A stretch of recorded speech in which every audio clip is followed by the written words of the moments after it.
I'm gonna give you the best tip that you're not doing to throw farther in the circle, and we're gonna start right now. So when we're thinking about keeping that heel high in the middle, okay, I'm going to demonstrate as a right-handed thrower, and I wanna show you with the rotations. So this can be used for the shot or the discus, and I'm also gonna show you with the glide. There's a couple key factors here. There's 3 specific keys that I really like to zero in on. That first aspect, okay, the first major aspect is going to be when we come out of the back of the circle. So if we're leading with the spin, okay, and we're opening here, we're coming around, we wanna think, keep this wide, push that right knee wide, okay, and then dorsiflex. And I like to have this thought process of dorsiflex, plantar flex, dorsiflex, plantar flex. It's almost a stretch shortening cycle specific to our ankle joint. Okay, so this is dorsiflexion, okay? Dorsiflex, plantar flex. So I'm getting this feeling of coming down. Now, some people, when they sweep down, they tend to catch here.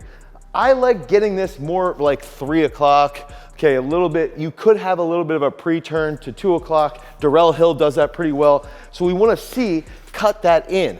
Now, that dorsiflex to plantar flex, that's the cue that you can use. Dorsiflex, plantar flex, dorsiflex, plantar flex. When we plant, keep that Achilles tendon stiff, okay? Stiffness is elasticity. If we have elasticity, that's gonna help us with that angular momentum. That's gonna help us keep that angular momentum moving. If we're sweeping well, that leads to better angular momentum.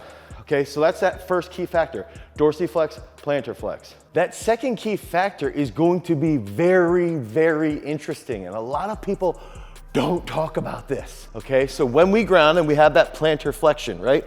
Plantar flex, and we wanna think, keep that Achilles tendon elastic. Now, how do we do that? We can do that by keeping our right knee, if you're a right-handed thrower, bent. Right knee bent. Keep your right knee bent. If I lock this knee out, typically what tends to happen is my heel will drop. If I am thinking sweep, okay, dorsiflex, plantar flex, bent knee. If I have a bent knee, I can maintain tension on top of my right leg, okay? And that angular momentum then also transfers to my left leg sweeping to the front. If I'm a glider, I still want to land, okay, in that bent right knee. We want this thing bent. Then, as we catch here, we're gonna be able to slowly transition forward, okay? So that second key factor is that after that dorsiflex to plantar flex sweep, we wanna think about that Achilles being elastic in the middle, okay? And that's gonna lead to that bent right knee, okay? So bent right knee, forward, and now we keep that going. That third key factor, and this is sort of like an external cue, okay? We're thinking now, bent knee, plantar flex, elastic Achilles tendon. The last thing here, I fell in a little bit. I actually like to think about kicking the outside of the circle with the heel. Okay, and it won't happen, but what I wanna look for then is that this hip, because of what my left leg is doing in the spin, my left leg grounds, that pulls my hips through. Now I square up with that left shoulder, and this hip extension here, okay, so I'm extending my right hip, I'm keeping this bent, okay, now I can think right heel out. That will prevent this from happening. Now, some people who tend to be flat-footed might have a problem with that specifically, so they might extend a little more than they otherwise would if they did not have flat feet. I would be aware of that. The other factor here is that if I'm a glider, okay, I actually like to think about, because I have less of a left leg action, the left leg's still there, but it's not as angular as it would be with the spin. So one way to kick that out with the glide is to think about opening this left arm.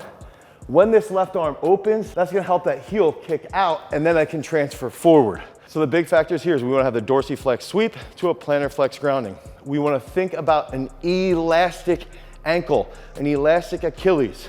We wanna focus on having that knee flexion in the middle, okay? That knee flexion will help keep that right heel higher. And then finally on the finish, we wanna think about kicking the outside of the circle with that right heel. And that's gonna be triggered by, in the spin, the left leg, in the glide, more so that left arm. That's gonna help keep that right heel elevated. If you guys need help with your overall programming, head over to throwsuniversity.com and you can pick up our technical analysis so we can try and help you fix that right foot in the middle. If you guys want more information around technique, we've also got an entire book called Cues and Corrections. So go pick those up today so that you can drop some bombs. Peace.